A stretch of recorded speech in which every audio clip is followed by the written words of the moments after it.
Good morning बच्चों। आज अपन उस नियतिवाद को ही समझ रहे हैं। नियतिवाद का तीसरा वीडियो है ये। इसमें अपन ये देख रहे हैं कि किस प्रकार से मानव अपना प्रकृति के द्वारा किस प्रकार से सामंजस्य करता है और प्रकृति ने उसको किस प्रकार से सुविधा दी है, उसके खान पान से लेकर के उसके रहन सहन, उसके धार्मिक रीति रिवाज, सामाजिक रीति रिवाज, ये सभी जो है प्रकृति के द्वारा निर्धारित हो रही है। हमने अभी बात कर रहे थे कि किस प्रकार से जो रेगिस्तानी क्षेत्रों में रहने वाले लोग होते हैं वो घुमक्कड़ी होते हैं। घुमक्कड़ी होने इसलिए होते हैं क्योंकि उनको एक जगह पर सारी सुविधा नहीं मिलती। अपने कारवा को लेके वो जहाँ भी मरुद्यान होते हैं वहाँ की तरफ चले जाते हैं। तो धीरे धीरे घुमक्कड़ी होने के कारण अपनी सीमाएं लाग जाते हैं और ये साम्राज्यवादी परिवर्ती के होते हैं, यानी कि अपने उसको सीमाओं को बढ़ाने का प्रयास करते हैं। तो इस प्रकार से अगर हम देखें तो नियतिवाद जो है वो बहुत ज़्यादा पर्यावरण के समर्थक रहे हैं, पर्यावरण को महत्वपूर्ण मानते हैं। जैसे कुमारी सैंपल एक बहुत ही कट्टर, जिसको हम कह सकते हैं पर्यावरणवादी रही हैं। उन्होंने तो यहाँ तक कहा कि जो तलहटी में जो लोग रहते हैं तो जैसे हमारे जो धार्मिक विचार होते हैं वो भी प्रकृति के द्वारा प्रभावित होते हैं। जैसे यूरोप के जो लोग होते हैं वहाँ उन पर वहाँ के लोग क्रिश्चियन धर्म को मानते हैं, थोड़े से आधुनिक होते हैं क्योंकि वहाँ पर क्या है तरह तरह का वातावरण है, तो लोग उस वातावरण के साथ थोड़े से मॉडरेट होते हैं, थोड़े से अपने आप को जल्दी ही परिवर्तित कर लेते हैं, एडवांस होते हैं। जबकि कुछ धर्म ऐसे हैं जो बहुत ज़्यादा अपने आप को परिवर्तित नहीं करते हैं। कुमारी सैंपल जो है, कुमारी सैंपल ने अपने पुस्तक में कुमारी सैंपल ने अपने पुस्तक में पर्यावरण का प्रभाव हमारे किन किन चीज़ों पर पड़ता है, जैसे शारीरिक रूप से, मानसिक रूप से, आर्थिक, सामाजिक और मानवीय गतिविधियों पर हमारा प्रभाव पड़ता है। उन्होंने तो ये कहा कि शारीरिक रूप से मतलब है मनुष्य के शारीरिक विकास, यहाँ तक कि उसके बॉडी के पार्ट जो हैं, शरीर के अंग हैं, वो भी प्रकृति के द्वारा प्रभावित होते हैं। जिसमें चाहे आप समुद्र तल से दूरी मान लो, ऊंचाई मान लो, प्रकृति की स्थिति मान लो, जलवायु, ये सारे जितने भी फैक्टर्स होते हैं ये मनुष्य के अंगों को प्रभावित करते हैं, हमारी त्वचा के रंग को प्रभावित करते हैं। जैसे हम गर्म इलाकों में रहते हैं, हमारी त्वचा का रंग गहरा होता है। हम ठंडे इलाकों में, क्षेत्रों में रहते हैं, हमारी त्वचा का रंग श्वेत होता है या गोर वर्ण होता है। अगर हम बहुत अधिक उष्ण और आर्द्र इलाकों में रहते हैं तो हमारी त्वचा मोटी होती है, डार्क होता है स्किन का कलर, है ना। हमारी लंबाई भी हमारे वातावरण के द्वारा प्रभावित होती है। समुद्री तटीय भागों में जो लोग रहते हैं वो उनकी लंबाई बहुत अधिक अच्छी लंबाई होती है, और जो लोग पर्वतीय भागों में रहते हैं उनकी लंबाई कम होती है।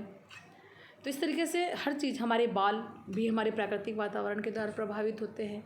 जिनकी त्वचा का गोर वर्ण होता है उनके बालों का रंग जो होता है वो भूरा होता है, और जिनकी त्वचा का रंग गहरा होता है उनके बाल काले होते हैं। तो हमारे रंग से लेकर के हमारे आँखों की पुतलियाँ तक भी हमारे उससे प्रभावित होती है। आपने देखा होगा कि जो मंगोल जाति के लोग, मंगोल जो प्रजाति है, मंगोल प्रजाति से मतलब है जो लोग जापान, चीन, कोरिया और ये मंगोलिया और थाईलैंड, इन क्षेत्रों में जितने भी लोग रहते हैं, जिसको अपन कहते हैं नेपाली, इस तरीके के जो लोग होते हैं उनको अपन मंगोलियड रेसिस बोलते हैं, मंगोलियड प्रजाति बोलते हैं।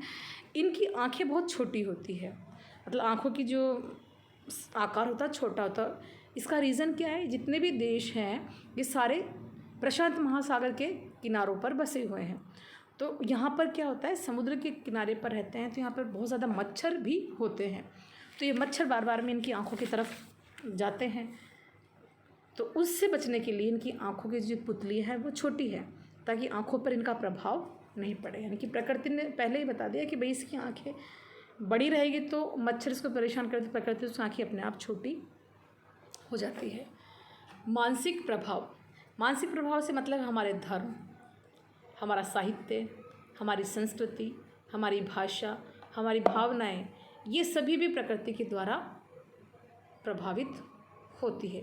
मैंने बताया था अभी कि जो लोग रेगिस्तानी भागों में रहते हैं वो एकेश्वरवादी होते हैं। जो लोग मैदानी भागों में रहते हैं, जिनके पास सारी सुविधाएं रहती हैं, जैसे अपने भारत का जो मध्य भारत है, जिसमें गंगा का मैदान कहते हैं, गंगा का मैदान उपजाऊ मैदानी भाग है, समतल है, कृषि की सुविधा है। तो इस तरीके के जो मैदानी भागों में रहते हैं, नदियों की घाटियों में जो लोग रहते हैं, वो वैचारिक रूप से बहुत समृद्ध होते हैं, कला की दृष्टि से बहुत समृद्ध होते हैं।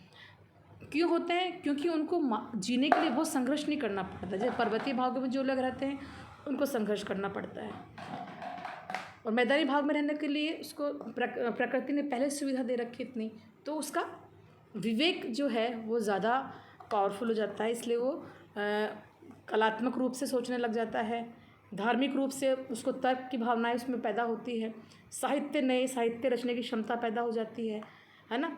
नए नए बड़े बड़े भवन बनाने में उसका ध्यान जाता है ना। इस तरीके से एक भावनाओं से मतलब है कि जिस वातावरण में हम रहते हैं, जैसे अब ये कहते हैं पर्वतीय भागों में जो लोग रहते हैं थोड़े से वो स्वार्थी होते हैं, सेल्फिश होते हैं।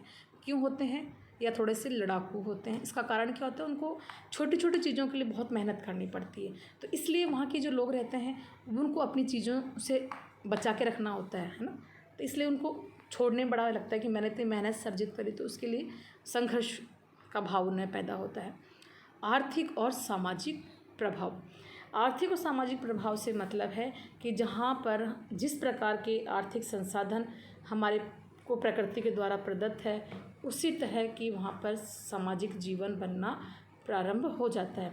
अगर हम ऐसे क्षेत्र में रहते हैं जहाँ पर कि बहुत ज़्यादा वनस्पति पाई जाती है, तो हमारा उद्योग धंधे, हमारा आर्थिक आधार क्या बन जाएंगे? पेड़। या तो हम फलों का व्यापार करेंगे, लकड़ी का व्यापार करेंगे, या पेड़ों से प्राप्त होने वाली जितनी भी फसलें होती हैं उनको हम प्रयोग में ले सकते हैं। जैसे कि जापान है, चीन है, वहाँ पर सिल्क के सिल्क का बहुत अधिक उत्पादन होता है, क्योंकि वहाँ पर जो वातावरण है वो जो पेड़ होता है, कोकून जो होता है, उसके लिए कोकून जो कीड़ा होता है उसके लिए वहाँ के जो वृक्ष होते हैं वहाँ के क्लाइमेट के बिल्कुल अनुकूल है, इसलिए वहाँ पर सिल्क की अधिक पैदावार होती है। हमारा आर्थिक विकास भी किससे प्रभावित हो रहा है? हमने जो प्रकृति ने हमें उपलब्ध कराया है। जैसे रेगिस्तानी भागों में जो लोग रहते हैं उनके पास पानी नहीं होता है, पानी की सुविधा कम होती है, कृषि की सुविधा नहीं होती है, इसलिए वहाँ के लोग कैसे होते हैं? घुमक्कड़ी। जैसे अपने राजस्थान में भी जो पश्चिमी राजस्थान के लोग होते हैं वो आपने देखा होगा भेड़ों के बहुत बड़े झुंड जो हैं वो पश्चिमी राजस्थान से मालवा तक जाते हैं। जैसे गर्मी स्टार्ट होती है अपनी भेड़ों को लेकर के वो निकल जाते हैं, और जैसे बारिश का मौसम प्रारंभ होता है वापस से वो अपने क्षेत्र में जाना प्रारंभ कर देते हैं। तो हमने प्रकृति के द्वारा हमारे पास जो भी उपलब्ध उस आधार पर ही हमारा सामाजिक जीवन बनता है। हमारी मानवीय गतिविधियों पर भी प्रभाव पड़ता है। मानवीय गतिविधियों का जलवायु का प्रभाव पड़ता है। जैसे किसी भी क्षेत्र में कौन कौन से आर्थिक साधन हैं, कौन कौन सी सुविधाएं हैं। जैसे भारत के जो दक्षिणी भारत है, दक्षिणी भारत में ट्रेनों का आवागमन बहुत अच्छा है ना। रेगिस्तानी भागों में ट्रेनें नहीं चला सकते अपन। क्यों नहीं चला सकते हैं? क्योंकि वो रेलवे ट्रैक जो है वो रोज़ मिट्टियाँ आएंगी, रेलवे ट्रैक को ढक देगी, तो वहाँ पर सक्सेस नहीं होती है। तो हमारा जो तकनीकी विकास होता है वो भी जलवायु के द्वारा या प्राकृतिक वातावरण के द्वारा प्रभावित होता है।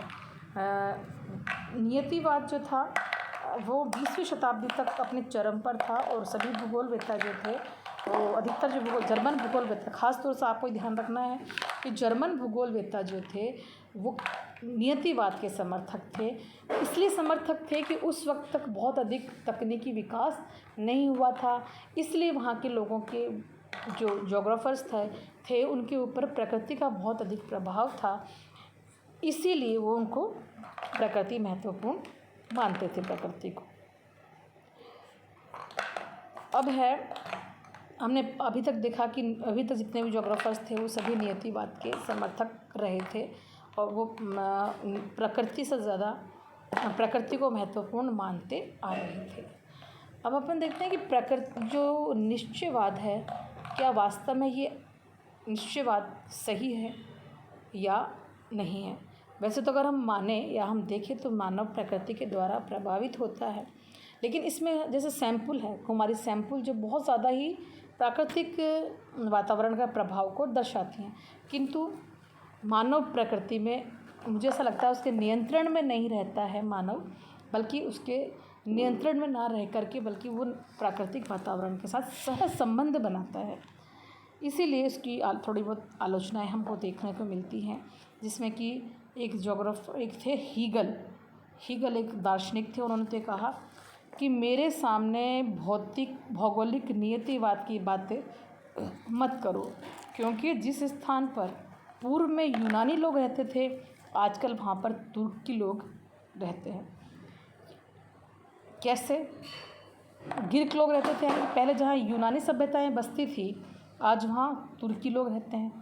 एक तरफ तो हम ये कह रहे हैं कि विशेष प्रकार के वातावरण में विशेष प्रकार के लोग रहते हैं, तो फिर जहाँ पर पहले ग्रीक थे वहाँ पे तुर्की लोग कैसे रहने लग गए, है ना। ऐसे बहुत सारे उदाहरण आपको मिल सकते हैं, जैसे कालगुरली और कूलगार्डी ऑस्ट्रेलिया में दो जगह है जहाँ पर कि सोने की खदानें हैं। ये स्थान जो है ऑस्ट्रेलिया के बिल्कुल जो हम कहते हैं डेजर्ट में है, लेकिन वो बहुत विकसित है क्योंकि वहाँ पर आर्थिक उत्पादन आर्थिक रूप से वो समृद्धि का सूचक है, इसलिए वहाँ पर उन्होंने अपने आप सारी सुविधाएं विकसित कर ली। अगर हम देखें अंटार्कटिका जो पूरी तरीके से एक श्वेत जिसको हम कहते हैं महाद्वीप है, उस श्वेत महाद्वीप पर भी हर देश ने अपने अनुसंधान के केंद्र बना रखे हैं। जैसे भारत का अनुसंधान केंद्र मैत्री है, गंगा है, अमेरिका का है, दक्षिण अफ्रीका के हर देश के लोगों ने वहाँ पर अपने अनुसंधान केंद्र स्थापित कर रखे हैं। और मनुष्य के लिए जो कंडीशंस चाहिए वो सारी कंडीशंस जो है